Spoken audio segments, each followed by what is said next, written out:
question breakdown for RegistryReady.com, here to get you all the information that you need to successfully be able to break down National Registry style test questions when the time comes for you to take your test. So let's take a moment and break down a couple of questions together where we can work our way through the questions and the options and talk about why the correct answer is the correct answer and some typical pitfalls that some of our students fall into to make sure that you don't end up somebody who makes these kinds of mistakes, right? So let's work our way through the first question that we've brought up. You are called to the scene of an unresponsive 3-year-old. You explain the situation fully to the parents and ask them if you may transport the patient to the nearest hospital. The hospital has no pediatric specialist, but you believe this course of action is in the patient's best interest. What type of consent have you requested? Now, first and most important part about this question is that a lot of people fall into the pitfall of saying, well, is going to a closer hospital better than going to a hospital with pediatric specialty, right? We're not questioning within the confines of this question, what's better? Going to a closer hospital, going to a hospital with pediatric specialty. That's not what we're asking, right? The question is strict in its definition. It's strictly saying, what type of consent are you requesting when you talk to the family to get an okay to go to that closer hospital, right? So, the express consent, implied consent, minor's consent, some of those aren't even real things. All of this is going to require you to completely understand the vocab from your textbook, right? But let's talk a little bit about implied consent. Implied consent is when you come across, let's say, an unresponsive person who doesn't have the ability to provide any sort of consent to you. Well, in that circumstance, if they don't have the ability to provide express consent, which is simply me saying to you, yes, you may take me to the hospital because they're unresponsive, taking them to the hospital would work under the context of implied consent. And implied consent is basically you are doing for the patient what a reasonable, conscious patient would want you to do, right? That's considered implied consent. Express consent, that's option D, right? Option D is simply just asking, do you want to go to the hospital? And the patient says yes, right? That's express consent. They are saying to you they want to go to the hospital. In this circumstance, that's not what the question's looking for, right? So we're going to remove those two options. Now, minor's consent isn't actually a thing, right? The answer to this question is actually informed consent. And the reason why informed consent is just so important is that we take the time to advocate for our patients and explain to family members, especially when treating pediatrics, we explain to those family members, hey, listen, we have a patient here. We believe that getting this information to you is important. We want to inform you about the risks of going to a further away hospital that has pediatric specialty and ask if it's okay to take them to a closer hospital that doesn't have specialty for the purpose of treating them and stabilizing them, and then eventually transferring that patient to a hospital that has pediatric subset specialties, right? So the true answer to this question is just simply informed consent. We've informed the decision maker of our thought process and what we're recommending, and trying to get the decision maker to give an okay to allow for that person to be transported to a closer hospital, right? So that's informed consent. Much of that question is straight vocab, but the pitfall you don't want to fall into is just inserting things into the question that don't exist, right? Good. Let's work our way through the next question that we decided to bring up today. All right. So the next question is, immediately after you back into a private residence, the father of an 8-year-old child comes out carrying a child. The father's panicked, right? He's really panicked as he climbs into the back of your not transport vehicle, right? Now, let's define not transport vehicle. That might be a QRS vehicle from a fire department, maybe an SUV, or maybe even a police department vehicle, or in a lot of areas, a fire truck would be considered a not transport vehicle. Anywho, so the child is awake, but lethargic and slow to respond. The father says the child's been sick with a fever and a stiff neck. And the question wants you to identify the best plan of action, right? Now, there's two of these answers that are really easy to delete as options because they simply just don't work within the context of the question. Let's start with option B. Seatbelt the child into the back seat and begin immediate transport. Now, we've already established the fact that this is a non-transport vehicle, so we can't buckle the child into the back seat of a non-transporting vehicle and transport. That's not okay, right? We can't transport patients in non-transport vehicles, so that's no longer an option. And then D, right? D is another one we can delete really quickly. Begin a primary assessment, which is good. We want to do primary assessments, but administer Tylenol. Now, go back to your pharmacology discussion within your program. Do we have, as EMTs and emergency medical responders, do we have the ability to administer Tylenol? Is that within our subset? The answer, I hope, is no. We do not, as EMTs and emergency medical responders, have the ability to administer Tylenol to patients. So it's important that we remove that as an option. Now this leaves us with A and C, right? And it's important that we look at each one separately, right? Because we're going to have to successfully break down which one is the correct answer. Now both of them say begin a primary assessment. And that's hugely important because it defines the fact that in this circumstance, man oh man, we're going to have to do a primary assessment. And apply 100% oxygen.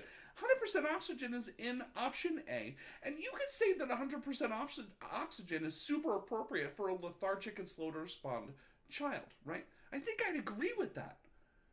But it's not the most correct answer. And a lot of students get really upset about the idea of which option is the most correct, right? And option C is actually the most correct, and here's why. We have to know enough about disease processes from our book to know that a child with a fever and a stiff neck is an indication of a child who potentially has an infectious disease, right? So, because it's an indication of a child with an infectious disease, and our safety as providers is the most important, our first obligation must be to take standard precautions, right? And we've got to take standard precautions early, often, and it's got to be quick, right? We've got to do that primary assessment, and we've got to calm the parent, right? It's said in the question that the dad is panicked, and I can understand. If my child was sick, I'd be pretty panicked too. But we've got to calm dad down, right? So those three things are 100% the best course of action in this circumstance. The correct answer to this question is option C, the most correct, and that's what's important. Hopefully this helps breaks down some of the decision-making processes that you have to weigh out when you weigh out the option of what's most correct, because it's important that we begin to get this right. Now, next question. Which of the following is a method used to open the airway of a patient with a spinal injury? There's 4 options. The head tilt chin lift, the tongue and jaw lift, the jaw thrust while holding the head, and the jaw thrust while holding the neck, right? Now, going back on our book, it's easy to remove several options, right? First things first, head tilt chin lift. Can that be an option for a person with a spinal injury? Well, tilting the head back would actually be a pretty significant compromise to the cervical spine, right? So we can't use A as an option. Now, the tongue and jaw lift would actually have a very similar reaction to that cervical spine. So the tongue and jaw lift can't be an option either. Now, what about the jaw thrust while holding the head or while holding the neck? Which one's the most important? Well, jaw thrust while holding the head, or I'm sorry, the neck, doesn't actually control the cervical spine, right? It just controls the top of the cervical spine, but not at the base of the top of the neck where it actually begins to connect to the head, right? So in order to actually truly control the cervical spine, we want to try to create a jaw thrust while holding the head. So coming at the patient from the top of the head and moving the jaw forward while controlling the top of the head is the only way to open the airway of a patient with a spinal injury, right? Because Because again, it's no different than when we go to hold cervicals or a C-spine immobilization, right? We don't hold the neck when we hold C-spine, we hold the head, because the head has control of the upper part of the cervical spine. So if we hold the neck when we do it, that just wouldn't work to actually control the cervical spine of a patient with a spinal injury while simultaneously opening their airway. So the answer is always going to be perform a jaw thrust while holding the head. And hopefully that helps clarify. Now, let's bring up the next question. On an ambulance inspection, which one of the following medications would most likely be found on a standard basic life support ambulance? Now, let's be clear, let's be mindful of the fact that standard basic life support ambulance is what you would find in a traditional ambulance staffed with 2 EMTs or 1 EMT and 1 emergency medical responder. So there's a couple of different options we put out here. Oral glucose, syrup of ipecac, nitroglycerin, and insulin, right? And a couple of these we can get rid of pretty quickly based off of the knowledge we acquired in our program. First, insulin. We don't have the ability as EMTs and EMRs on a basic life support ambulance to administer insulin, right? Interestingly, even paramedics in most systems in the country don't have the ability to provide insulin because it's not considered a acute medical emergency life-saving drug, right? More often than not, we can provide fluid, and that's enough from an ALS perspective. But as EMTs, it's not something that we're required to carry. It's not a medication we have the ability to give. Now, nitroglycerin, is that a medication we can give as EMTs? Yes. It's one of our patient-assisted medications. That said, from a nitroglycerin perspective, we don't carry it generally. Most systems don't carry nitroglycerin. Patients have nitroglycerin. We assist them with their own medication, but patients themselves carry that medication. We generally don't bring that medication with us, right? So just by saying most likely to be found on a basic life support ambulance, that removes nitroglycerin as an option. Now, oral glucose and syrup of ipecac, our final 2 options. Syrup of ipecac was actually a medication that was carried many, many years ago. And it was used for people who had ingested some sort of poison, right? And it actually induced vomiting. But it induced some really, really aggressive, just bad vomiting, right? And the reason why we no longer carry it on ambulances is often the vomiting was so profuse that it would create an airway compromise, right? We don't want to be in a position where we carry or create an airway compromise because that's not productive in treating our patients, right? So we no longer carry that. People no longer generally give it. It's actually pretty hard to find even in a store. If you want to actually YouTube something interesting, YouTube people drinking ipecac. It's an interesting group of YouTube videos. But I'll tell you, you'll have an understanding when you YouTube that of, gosh, why we don't carry this stuff. So obviously, syrup of ipecac isn't an option. We removed that. So let's talk a little bit about oral glucose, right? Now, oral glucose is definitely an option because it is a medication that we actually carry with us on the day-to-day. Because oral glucose is used pretty broadly as just a measured oral medication of sugar, right? It measures a certain number of grams to provide to a patient. And that's the only one that traditional BLS ambulances do carry on the regular. And you'll find that in most of the textbooks referenced. So hopefully this helps break down a couple of questions relating to National Registry and knowledge and why we do what we do.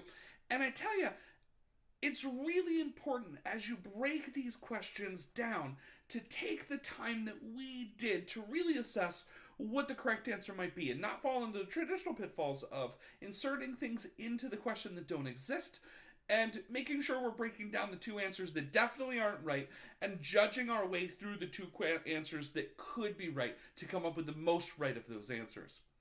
This won't be the only opportunity we have to break down questions together. Feel free to look at any one of our other videos. Be awesome. Comment below with any questions you have. We appreciate your time, your patience, your energy, and we look to see you at our next episode. Have a great day.